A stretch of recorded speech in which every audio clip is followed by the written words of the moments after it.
race.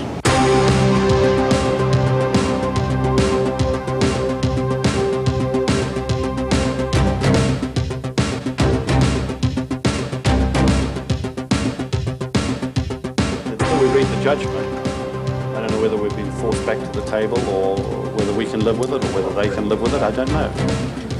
But I do know we made a decision 6 weeks ago that our game was to prepare to race in September. We're ready. It looks like it wasn't a bad call. Well, I'm happy if you do it, if that fits with his system. George is on this phone, Peter D. Okay, let's roll it. What we got? It's on the way. September 19 is the race date. Oh, well, we won that one. On July 25th, Judge N.Z ruled that an America's Cup race between the challenger New Zealand and the catamaran Stars and Stripes should take place. The right to protest the validity of the catamaran as a suitable defending vessel was held open. You know, my position got to be simple. I came and I challenged in the tradition of the Cup with an exciting boat for the Cup. I have never seen the defender since that day behave like a defender and behave like a sportsman. And a trustee. We will protest the mismatch forever. It is not sporting, it is not defending the Cup in terms of the deed of gift, and it is not right that the America's Cup become a mismatch. With the K-boat out on the water, as it has been 51 days in the last 56, Michael Fay called a press conference to tell the yachting world what the decision will mean to the New Zealand Challenge. We went early to try and resolve this issue before a match took place. The judge has said you can't come on this issue until after you have raced. She's given us that directive. That's the way we have to go.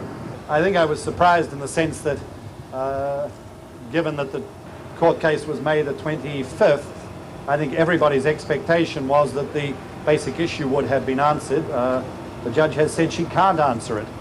She has said that it's not appropriate to answer it. The defender has the right to turn up with any boat he wants to until the day of the racing. I suppose I should once again endorse, or should rather request and exhort Sail America to turn up with a monohull. It's still theoretically inside their powers. It's an option that exists and an option that would solve the problem. The judge has said race. Okay? She has not decided that the monohull against the multi-hull is legal or illegal. So on my calculation, we go to the line in 6 weeks. All right? In probably what will be a best of 3, so that means 2-0 to us. Okay? Now, if it was tough in Fremantle, if it was tough before, it's tough this time round because not any one of us has any bloody doubt about what should happen in terms of a multi-hull beating a mono-hull. And the name of the game is to make sure for us that it doesn't happen. So please, don't have any commitments, don't have any plans, don't have any expectations of when we go to bed and when we get out of bed, when we're working and when we're not working, because I think you'll all agree 6 weeks is a pretty short timetable. And if there's anybody here who can't work 24 hours a day, 7 days a week for the next 6 weeks, then they shouldn't be here, and they can get a leave pass if they want to, because we're not going to stop from here till there. Regardless of the possibility of further court action after the race, or the stacked odds of such a mismatch, the 64-strong Kiwi team have now switched to what Michael Fay calls a winning mode.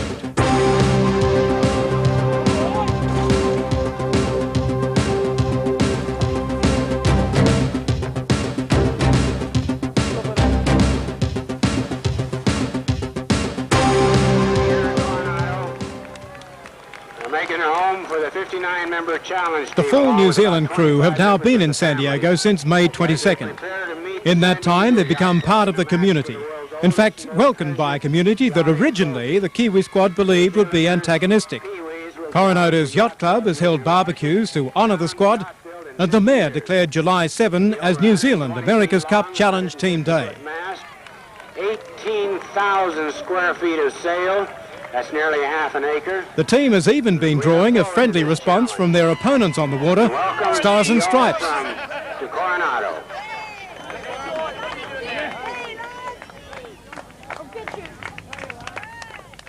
On base, the New Zealand team has been working up to 17 hours a day, 7 days a week, as they kept up the pace to bring their deep-keeled sloop into racing mode. This has included making the world's biggest racing yacht mainsail. The giant sail, cut specially for a new longer boom, has taken 8 sailmakers 6 weeks to make in the 12,000 square foot sail loft. So we're starting with this jib top.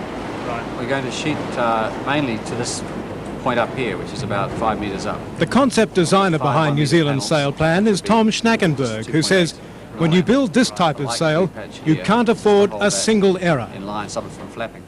Well, the main problem is the obvious one. If you make a mistake, you know, then it's really, really hurts the whole campaign. You know, it takes 800 hours to make a mainsail, and so, you know, you can make a little mistake at the design level or somewhere, you know, early on in the sail, and you could conceivably waste 800 hours and $80,000. Over the course of the Challenge campaign, 20 of the world's biggest racing sails, totalling 100,000 square feet, will have been built. Meantime, KZ1, already the biggest yacht to challenge for the Cup in more than 50 years, has grown another 9 feet. Shore crew worked overnight, some ending a 28-hour straight shift to attach a longer bowsprit. What are you going to do with this? Just roll up a little. Grab the... Push. Yeah, okay. Beautiful. A new 150-foot carbon fibre mast also arrived in San Diego.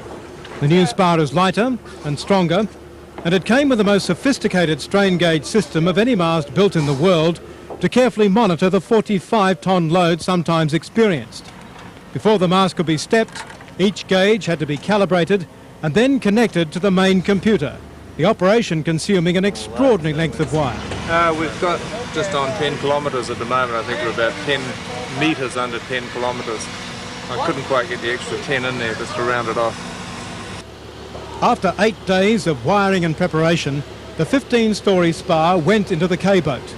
Experience from the first mast showed the need to be able to monitor much more precisely the type of loads the huge rig was under.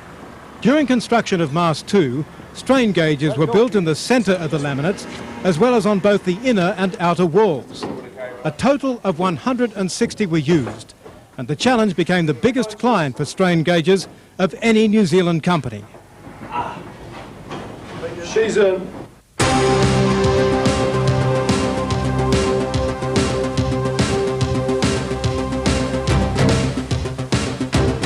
With 5 weeks to go to the first race, the final afterguard or cockpit crew were confirmed. The skipper of KZ1 for September's races is 3 times World 470 champion David Barnes, who also skippered Kiwi Magic to victory in the World 12-metre Championships in Sardinia last year. Richard Morris, the architect of New Zealand's breakthrough onboard computer systems, will be navigator, a job he held on KZ7 during the '87 Worlds. In the cockpit with Barnes will be international ocean racing veteran and World OK dinghy champion Peter Lester as tactician and second helmsman.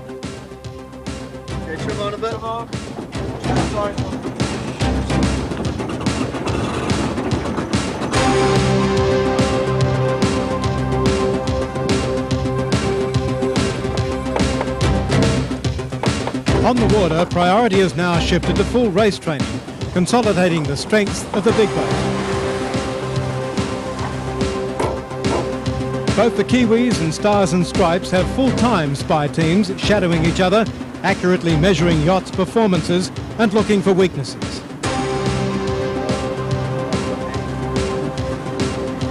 As expected, the Cat's straight-line speed is dramatic, but the Kiwis believe one area where the Cats could be vulnerable is in pre-start manoeuvres. Yeah, we've been spending quite a lot of time with pre-start manoeuvres, you know, like time on distance and tacks and jives and things like that as to how long it takes to do a circle and that sort of thing. We really need to spend as much time as we can doing that sort of thing, because that's one area there where the Cat could be vulnerable is pre-start. So we'd really kick ourselves at the end if we didn't spend enough time in that area. Well, that's one of the places we need to jump real hard on them, straight out of the blocks and come straight at them and go toe-to-toe and see how much they want to go in circles and try to maneuver their catamaran. You have to bear in mind, though, Dennis is a master at the fadeaway start, and he knows that that's where he's vulnerable, and he'll do his best to protect it. It's up to us to be aggressive towards him, because if we don't get close to him at the start, or maybe well, say, get a protest situation at the start, then we may never see them again. Okay, ready to bear away, run the line. Derby, bear away and run the line. Stand by the jibe. Jibe here, guys. Nick. Yep, coming up. 5, 4, 3, 2, 1.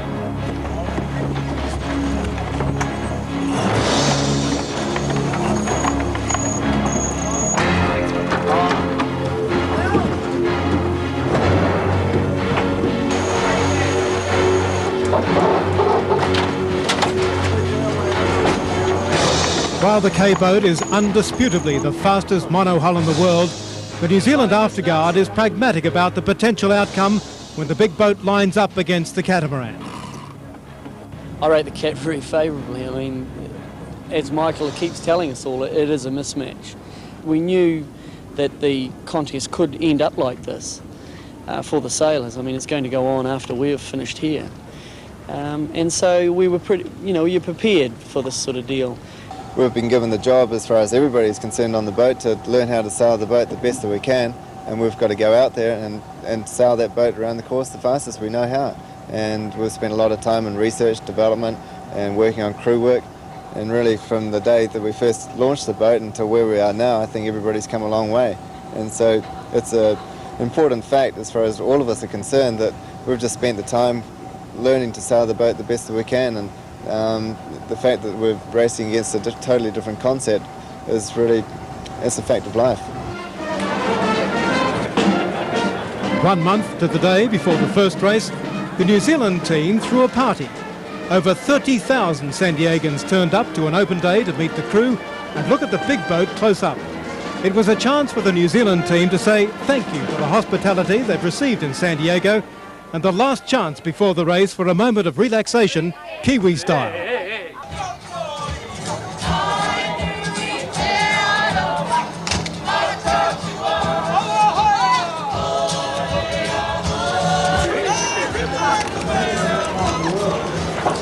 With a keel unveiled for the first time, the big boat was lowered into the water and the locals liked what they saw.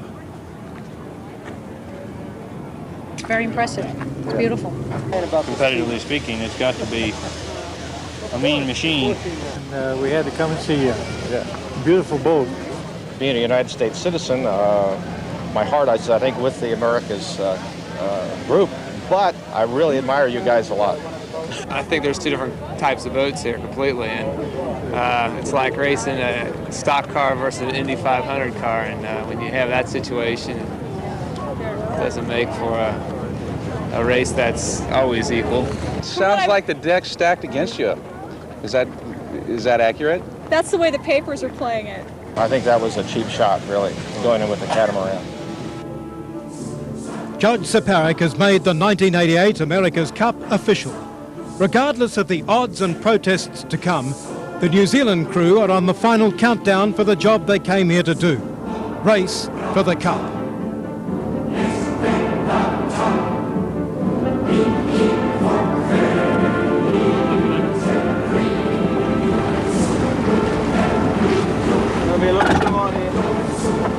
Let's go straight for the pin, Dave. Okay, go.